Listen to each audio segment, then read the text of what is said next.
Baik, Iwabillah. Siapakah Dajjal?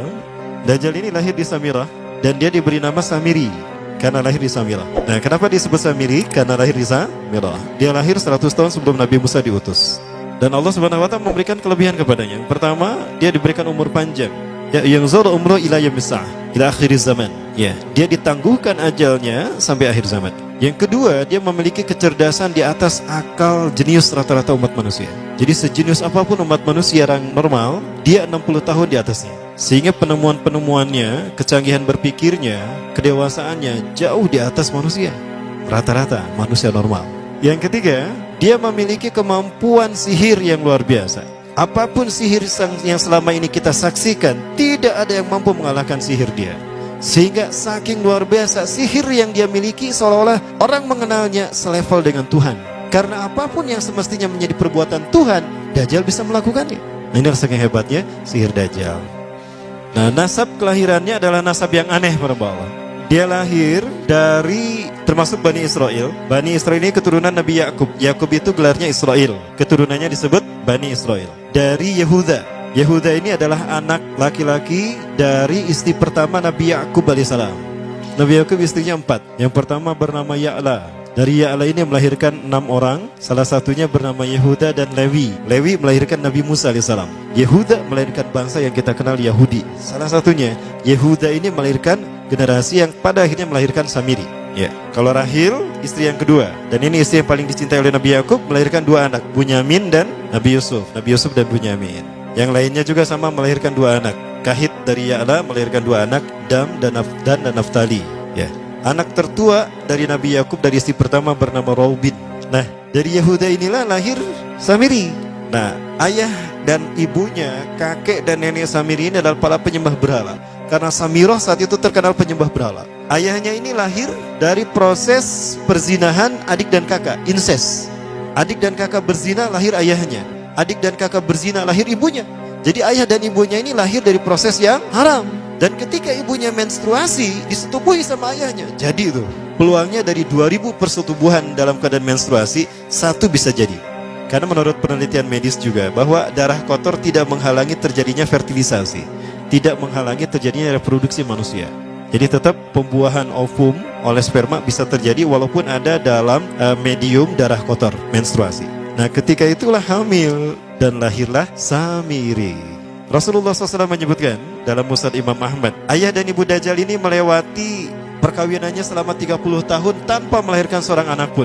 Dan di tahun ke-30 pernikahannya melahirkan Dajjal, melahirkan Samiri.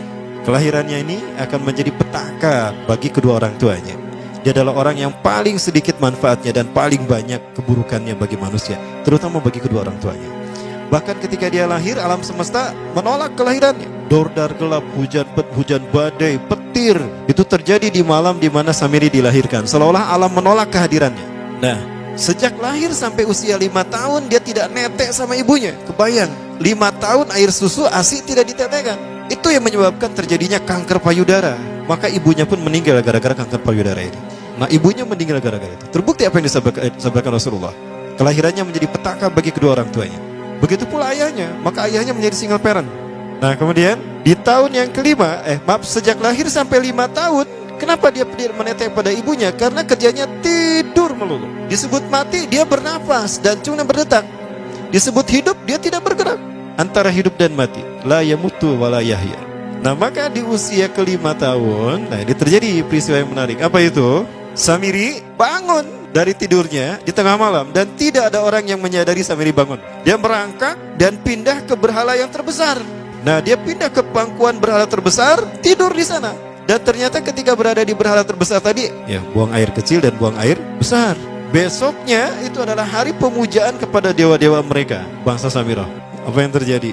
Ketika terjadi ritual pemujaan tadi, maka sang raja yang dipertuhankan oleh kaumnya mencium sesuatu yang tidak enak. Bapaknya Samiri ini adalah tokoh agama paganisnya. Pas dilihat, kaget sang raja. Ternyata itu pesing berasal dari pantatnya si Samiri yang ada di pangkuan berhala terbesar. Marah murka tuh sang raja. Itu anak kamu, kenapa ada di situ? Kurang ajar kamu yang telah menghina Tuhan kita. Kenapa kamu pindahkan anak kamu ke situ? Oh tidak Tuhan, saya tidak memindahkannya. Bagaimana saya bisa menghina Tuhan saya? Lalu siapa yang memindahkannya? Kan dia lumpuh. Nah, sekali lagi, kehadirannya menjadi petaka bagi kedua orang tuanya. Akhirnya raja marah dan ayahnya dipenjara. Selama ayahnya tidak bisa membuktikan penghinaan tadi, maka ayahnya dihukum mati. Pada akhirnya ayahnya pun dihukum mati. Ya, sedikit manfaat bagi kedua orang tuanya. Maka kemudian dia hidup pelihara oleh sang raja. Dan pas di usia dia 5 tahun itu, Allah menimpakan murkanya kepada bangsa Samirah yang sudah kelewat batas, maksiat, dan sudah tidak ada toleransi dari Allah untuk mereka hidup di bumi. Maka Allah perintahkan mereka Jibril menghabisi mereka. Maka bangsa Samirah itu pun diratakan. Si Samiri karena masih balita, ya Allah selamatkan dia lewat malaikat Jibril. Diselamatkan dia dan ditempatkan di pulau entah berantah. Ada yang menyebutkan pulau ini berada di Laut Yaman, dan pulau ini dinamakan Pulau Socotra. Pulau Socotra ini adalah pulau yang berada di ujung Jazirah Arab. Nah, ini Pulau Socotra. Ini pulau tempat di mana Dajjal atau Samiri dibesarkan sejak 5 tahun sampai usia 100 tahun. Ya, dari usia 5 sampai 100 tahun dia tinggal di Pulau Socotra ini. Nah, Pulau Socotra ini adalah pulau yang berada di kawasan Yaman. Pulau yang memiliki banyak keunikan luar biasa. UNESCO sempat ingin menjadikannya keajaiban yang ke-8. Kan ada 7 keajaiban dunia ya. Yang ke-8-nya tadinya ini. Namun karena dia terkait dengan Samiri Dajjal, maka banyak negara yang menentangnya, terutama negara-negara yang menjadi pengikut Dajjal. Maka pada akhirnya pulau ini dirahasiakan. Nah, sebetulnya pulau ini unik kalau kita ingin berekreasi ke sana. Namun karena posisi yang terpencil, jarang orang mengikutinya. Para wisatawan jarang mengunjunginya. Padahal sesuatu unik, termasuk binatang dan penghuninya tuh unik-unik. Pohonnya unik. Dunia menyebutnya pulau ini dengan pulau julukan dari pulau alien hingga pulau neraka. Ada juga yang menyebutkan The Jekyll Island. Pulau Jekyll Island itu bahasa barat, kalau bahasa kitanya Pulau Dajjal. Ya, sama dengan Pulau Sedir ya. Itu juga The Jekyll Island. Nah, Pulau Socotra kaya dengan flora dan fauna yang unik hingga saat ini belum ditemukan di tempat lain. Jadi tidak ada flora dan fauna yang ada di pulau ini yang ada di pulau lain di seluruh dunia. Hanya ada di pulau ini. Makanya di pulau inilah Allah ciptakan satu binatang yang unik juga, yang disebut dengan jasasa. Jasasa, binatang jasasa itu artinya mata-mata. Tajassa yatajassu tajassusan wa jasasatan, artinya pemata-mata, spy. Binatang ini bertumbuh besar, dhahmatun kabirah tughatti jismaha asy-sya'ar hatta la nastati an nafariqa ayna wajhu wa ayna dubru. Tubuhnya besar, dipenuhi dengan bulu, sehingga saking penuhnya bulu kita tidak bisa membedakan mana dubur mana wajah. Yang menghadap itulah wajah. Baik, karena itu pulau ini pernah dicalonkan sebagai salah satu dari 7 keajaiban dunia yang baru ya. Nah, baik, ini contohnya nih. Saya perlihatkan keajaiban dan keunikan. Ini adalah padang pasir di Pulau Socotra. Ini burung, salah satu jenis burung yang bisa kita jumpai di Socotra. Dan ini kepiting unik, kepiting Pulau Socotra. Aneh ya, kepitingnya seperti itu. Ini laba-laba langka di Socotra, mirip tarantula. Dan ini pohon darah naga yang ada di Pulau Socotra juga. Nah, ini salah satu jenis pohon Dorstenia Socotra. Dan ini juga pohon yang lain, pohon Dendrosisaios Socotra. Ya, saya sebutkan lagi ya. Nah, ketika di pulau itu, sebelum bertemu dengan Nabi Musa, Samiri di pulau itu yang hanya tinggal dengan seekor binatang jasasa. Binatang jasasa ini memberikan beberapa hal kepada si Samiri ya. Allah Azza wa Jalla menciptakan binatang berbicara yang bernama jasasa. Dia di mana lahirnya, ajalnya, matinya sama dengan ajal Dajjal. Begitu pula muncul dan menghilangnya. Binatang inilah mengajarkan akidah tauhid kepada Samiri muda. Pelajaran ini kononnya ditulis oleh Jibril alaihissalam dalam bentuk panel-panel atau prasasti. Isi prasastinya panel 1 yang ditulisnya malaikat Jibril, panel 1 itu berisi kalimat la ilaha illallah, tidak ada Tuhan selain Allah. Ini dijelaskan oleh binatang jasasa. Yang kedua, panel kedua berkata Allahu wahid la syarikalah. Allah Maha Esa, tidak ada sekutu bagi Allah. Itu dijelaskan juga oleh binatang jasasa ini. Nah, binatang jasasa ini sekali lagi dia bertubuh besar. Kategorinya adalah kelasnya itu mamalia, genusnya mamalia. Cuma saya tidak tahu nama spesiesnya apa. Pada tahun 2017, akhir dari bulan Agustus di Filipina ditemukan binatang seperti ini. Ciri-ciri binatang ini nyaris sempurna seperti ciri-ciri binatang jasasa yang disebutkan Rasulullah terkait dengan binatang yang memata-matai Dajjal. Tubuhnya penuh dengan bulu. Ini disebutkan dalam surat An-Naml ayat ke-82. Ya, binatang ini seperti ini dan dia tidak pernah jauh dari laut karena dia selalu ingin membasahi tubuhnya dan dia pun makan dari makanan ikan laut. Maka dia tidak pernah jauh dari pantai. Seperti ini. Nah, binatang inilah yang mengajarkan prasasti mengajarkan akidah tauhid kepada Samiri muda. Yang ketiga, engkau diurus oleh Jibril. Karena itu janganlah engkau mengkhianati janjimu dengan Allah. Hanya engkau saja di pulau ini. Panel yang kelima, makanlah dan nikmatilah makanan minuman yang menjadi rizki dari Allah sesuai kehendakmu. Tidurlah sesukamu, tapi sembahlah Allah dalam berbagai keadaanmu dengan tasbih keesaan Allah kepadanya, yaitu dengan melaksanakan solat yang diwajibkan kepadamu. Allah lah sang raja, Allah yang Maha Esa. Dia tidak berayah dan tidak pula mempunyai anak.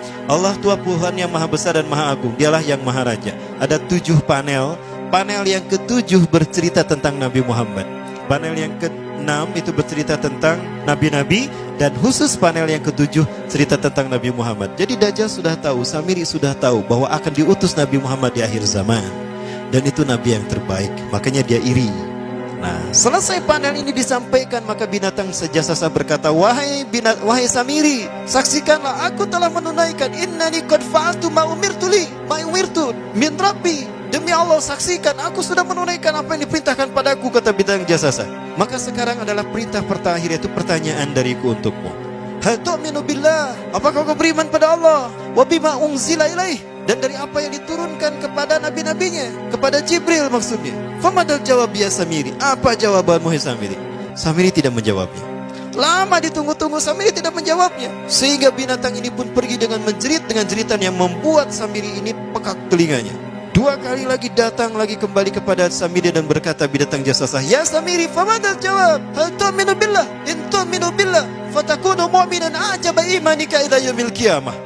Jika kau beriman kepada Allah, maka sungguh kau akan menjadi mukmin yang menakjubkan imannya. Inna ajalaka ukhirat ila akhir zaman. Sesungguhnya ajalmu ditangguhkan sampai akhir zaman. Jika kau beriman pada Allah, engkau akan menjadi mukmin yang menakjubkan. Fa in lam tu'min billah, tapi jika engkau tidak beriman kepada Allah, wa bima unzila ilaih, dan apapun yang diturunkan pada Jibril, innaka minal mal'unina ila yaumil qiyamah, dan kau terkutuk sampai hari kiamat nanti. Tidak juga dijawab. Pergi lagi binatang jasasa tadi sambil memekikkan suara yang pekikan yang keras.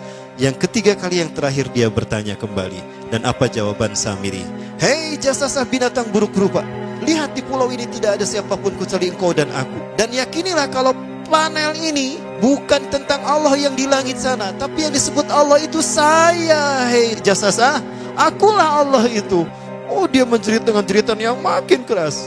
Sampai si Samiri pun menutup kedua telinganya. Sejak saat itulah binatang itu pergi dan berkata, innaka dajjal, innaka dajjal, innaka dajjal. Engkau adalah pendusta, engkau adalah pendusta, pendusta sampai hilang suaranya. Di saat itulah Samiri mendapatkan gelar Dajjal. Jadi siapa nama asli Dajjal?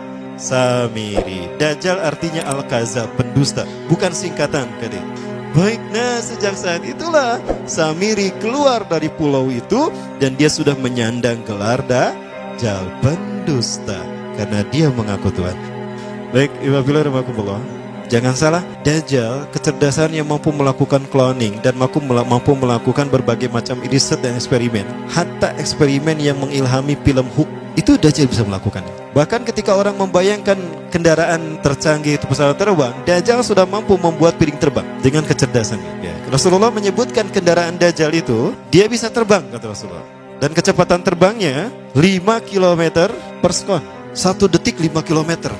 Hanya dengan berkedip-kedip dia berkeliling dunia. Ya. Kecepatan ini diambil dari hadis Rasulullah. Berapa kecepatannya Rasulullah ketika dia terbang di muka bumi? Ya, kendaraan yang dia gunakan itu kecepatan terbangnya seperti awan yang ditiup angin, kata Rasulullah. Dan awan rata-rata ditiup angin itu 5 km per sekon. Dan jarak dari satu telinga ke telinganya, artinya setengah diameter atau diameter kepalanya, keledai yang dia gunakan, Rasul menyebutnya keledai, itu arba'una zira, 40 hasta, 27 meter. Diameternya itu 27 meter. Keledai macam apa yang jarak dari satu telinga ke telinganya 27 meter? Kalau bukan piring terbang. Ini bisa 24 meter kan? 27 meter, bisa tidak? Bisa, dan kecepatannya pun sama. Dan pernah meninggalkan jejak Cop Circle di Yogyakarta. Nah, Cop Circle itu adalah jejak UFO yang menjadi isyarat instruksi bagi para pelaku konspirasi dunia. Siapa? Para kalangan Illuminati.